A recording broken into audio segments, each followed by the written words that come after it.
Hey guys, this is Dr. Fastlane. Thanks for watching my channel. Today I'm going to show you something that you don't see every day on the road. It's a rare sight.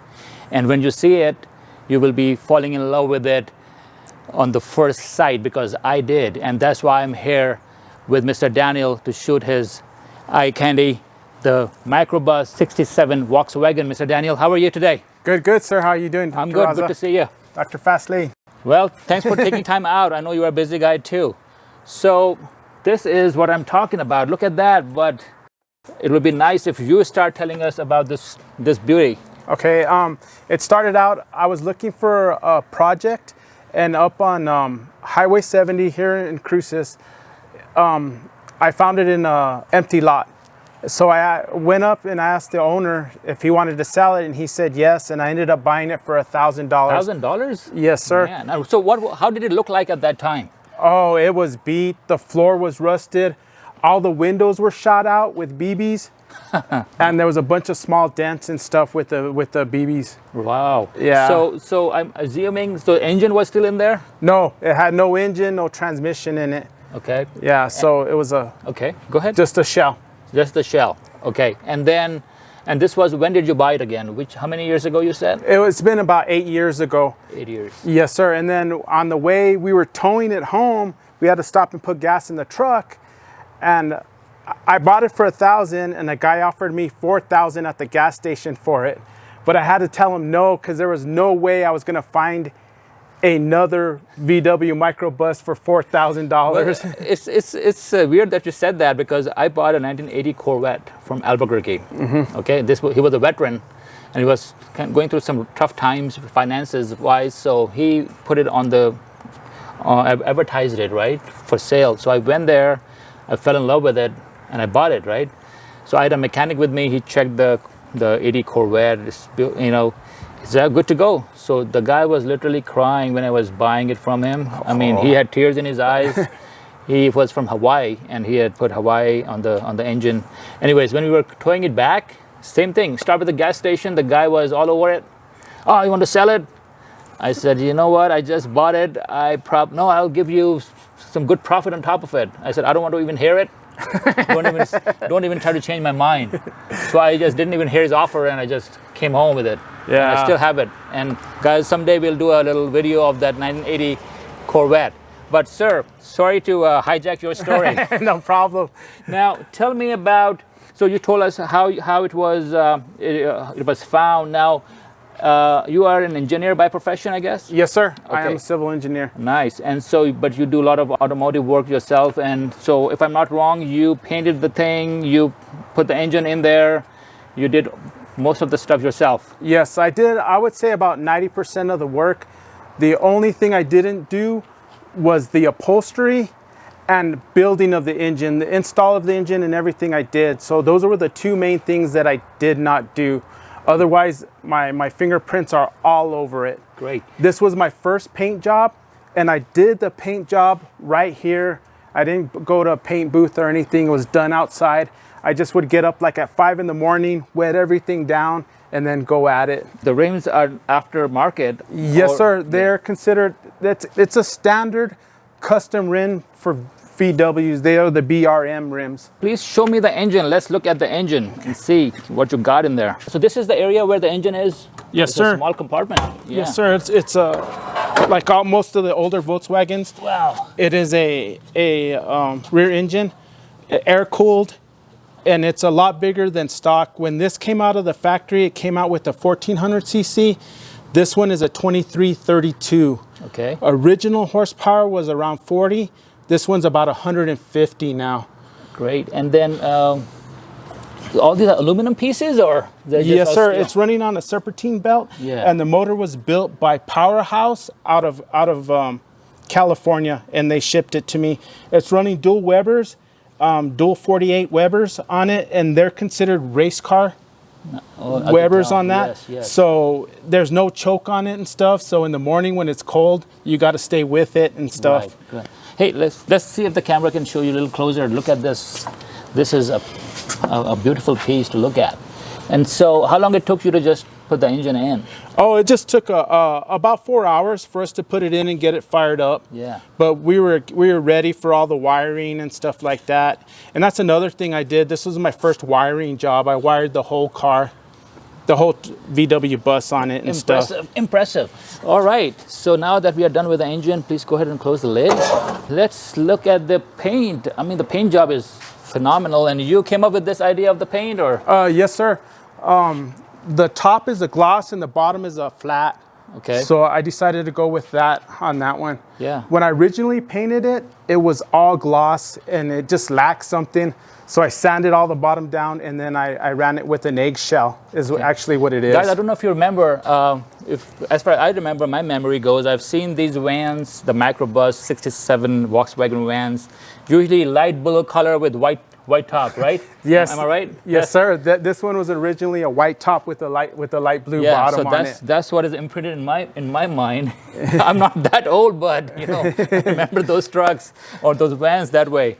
Okay, cool. And then these are, let's look at the interior if you don't mind. So here I am looking at chocolate colored seats, which upholstery makes a huge difference. I can tell that here right now. But please go ahead and please tell our viewers what you did in the interior. Okay, all the door panels and stuff, I ordered them out of Colorado. The company's called SoFine. They specialize in VW. And so I ordered the browns on it. And then I ordered extra material for the seats because all the seats I had to build because they were just too expensive to buy.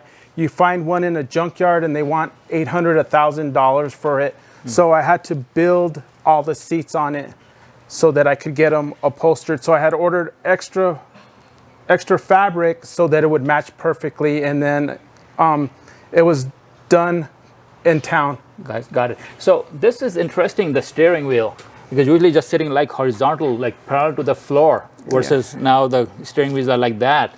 So obviously this is the original, mechanics of this car. Yes. So this is the original steering wheel? Yes, sir. That is the original steering wheel. I did try to redo it, but some stuff's bleeding through, so I'm gonna have to take it off and get it done again. Okay. Yeah. So that started bleeding through. The seats fold. The spare tire. Nice. Oh, there? Yes, that's where the spare tire goes. Got it. And stuff. And you installed this cup holders there? Yes, yeah, that was a... I mean, see, that's the nice part about when you are building your dream car yourself. You can do whatever you like with it, you know? Yes. And the best part is, if you are investing your own time, first of all, it's therapeutic. It helps you to calm down and see the dream coming true in front of you. Yes. And rather than paying somebody else and then paying arm and leg and then not liking the work either. Because I've been there, done that, and sometimes you're not satisfied with even with spending a lot of money when somebody else is doing it. Yes, sir. So this is the tank, fuel tank, and then the speedometer there. The speedometer, and then this is an add-in. This one's the RPM. Okay. So that one's an aftermarket, but it does match the gauges. Those 3 gauges on the sides, those are for oil pressure, oil temp, and voltage. Is this a choke or is it headlight?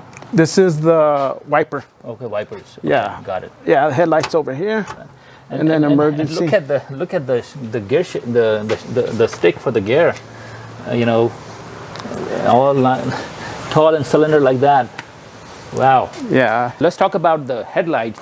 Did they come stock with it, or did you? I mean, obviously that's how they are originally. Yes, sir. Those are the original headlights. This emblem I had made to include the Zia symbol for New Mexico. So that I had that one made. All this is steel, guys. Nowadays, the fiberglass cars, good luck. Hit it and you'll find out. I have a Hummer H1 and some people have hit it and they know what hit. These cars in the past were all solid steel from top to bottom, right? Yes, sir. Top to bottom solid steel. No funny business here. Yeah. And this is also, the 67 is the last year of the split window. So it's the last year, and that's what I really wanted, was a split window that I was looking for. So is it the original windshield or? No, sir, it's not. Because all the windows were shot out. Okay, I see. With the BB, so I had to get all new windows for it. Do you mind turning the headlights on for us and start the car for us? No, sir. That'll be great. I would like to see how it looks with the headlights on. Wow, that's the look. Looks like a mean Wow, it sounds great. Can you give it a little raise on it? Hear it. Let's show you the interior real quick. Sir, I know I love this, the way the doors are open to get in the interior of the car. How does that actually work? Just a flip handle and then... Yes, sir. All you got to do is bring it down and then open this one. And then there's a handle on this side. And bring that one down, and then this one opens. Man, look at that. Full... Do you mind if I can go in there? No, sir. Wow, man, I love this chocolate interior. And look at the room. Man, this is lovely. I think you should hang a little TV or what you call those LCD screens, because this looks like a limo. I mean, this is nice, comfortable. You know, somebody can sit like this and, you know, go partying. This brand new interior looks like it still doesn't look like it's been used much. No, sir, it has not. I barely got the van running this past March, and then here in New Mexico, it's almost too hot because there's no AC in it.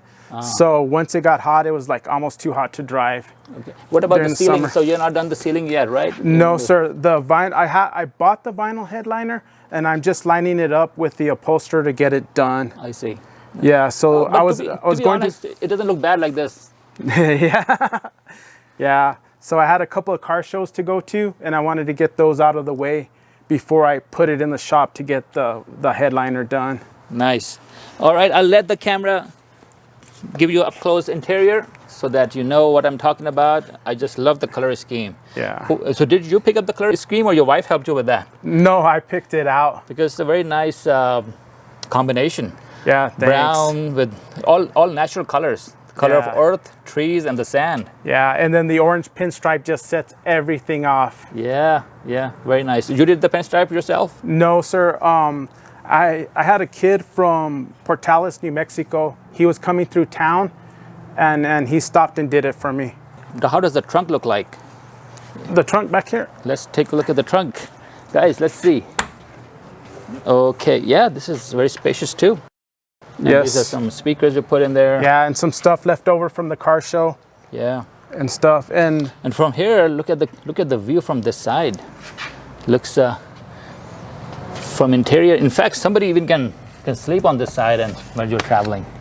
It's a nice looking bed. You already did a little bit of mattress in there, but yes, sir. And they do make a folding back seat for it where it lines up.